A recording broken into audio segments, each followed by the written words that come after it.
Hello students, आज की class में हम सिलेक्शन ऑफ मैन्युफैक्चरिंग प्रोसेसेस पढ़ने वाले हैं। वो कौन से क्राइटेरिया होने चाहिए जिसके आधार पे हम लोग एक पर्टिकुलर मैन्युफैक्चरिंग प्रोसेस को सिलेक्ट करते हैं।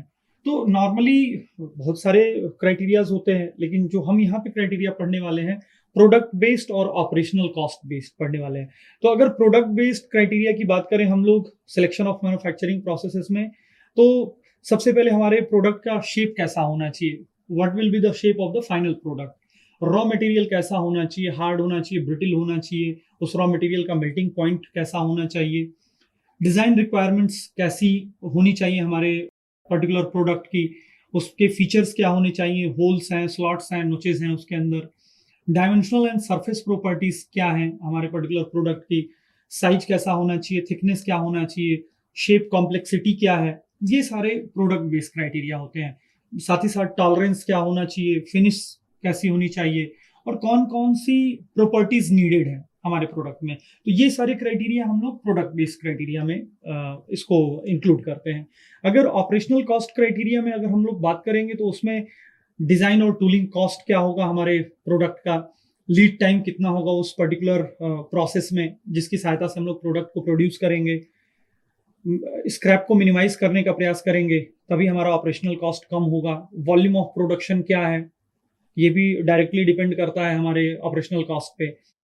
और अवेलेबिलिटी ऑफ सिस्टम नीडेड, जिस पर्टिकुलर चीज के ऊपर हम लोग काम कर रहे हैं उसकी कितनी आवश्यकता है हमारे सिस्टम में। तो ये सारे इंपॉर्टेंट क्राइटेरिया हमारे ऑपरेशनल कॉस्ट में आ जाते हैं।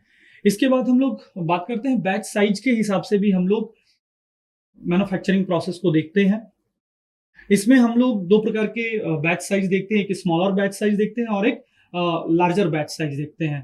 तो जो स्मॉलर बैच साइज होते हैं उसे हम लोग फ्लेक्सिबल मैन्युफैक्चरिंग प्रोसेसेस की सहायता से करते हैं। जैसे मशीनिंग अगर हमको करना है या वैरायटी ऑफ ज्योमेट्रिकल फीचर्स अगर हमको प्राप्त करना है, रिक्वायर्ड है अगर वैरायटी ऑफ फिजिकल फीचर्स अगर या ज्योमेट्रिकल फीचर्स हमारे किसी प्रोडक्ट में, तो हम लोग smaller batch size process use करते हैं। लार्जर बैच साइज में नॉर्मली हम लोग प्राइमरी फार्मिंग प्रोसेसेस का इस्तेमाल करते हैं। इसके बाद अगर मैं बात करूं कि जो मटेरियल का क्लासिफिकेशन हम लोग करते हैं वो बेसिकली हम लोग वर्क मटेरियल के आधार पे भी करते हैं। तो जैसे कि मेटल्स हैं, मोस्ट ऑफ द अलॉयज हैं, तो नॉर्मली मेटल्स का जो मेल्टिंग पॉइंट होता है वो ज़्यादा होता है। पॉलीमर्स हैं, इपॉक्सी बेस्ड कंपोजिट्स हैं, इनका मेल्टिंग पॉइंट कम होता है। तो इसके आधार पे भी हम लोग वर्क मटेरियल के आधार पे भी हम लोग क्लासीफाई करते हैं। साथ ही अगर मैं सिरामिक्स की बात करूं तो सिरामिक्स नॉर्मली ब्रिटल होते हैं।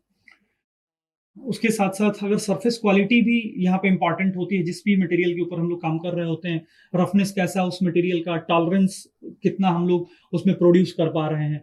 तो ये सारे इंपॉर्टेंट क्राइटेरिया होते हैं जिसकी सहायता से हम लोग किसी भी मैन्युफैक्चरिंग प्रोसेस को सिलेक्ट करते हैं। So that's all for today's class. Thank you.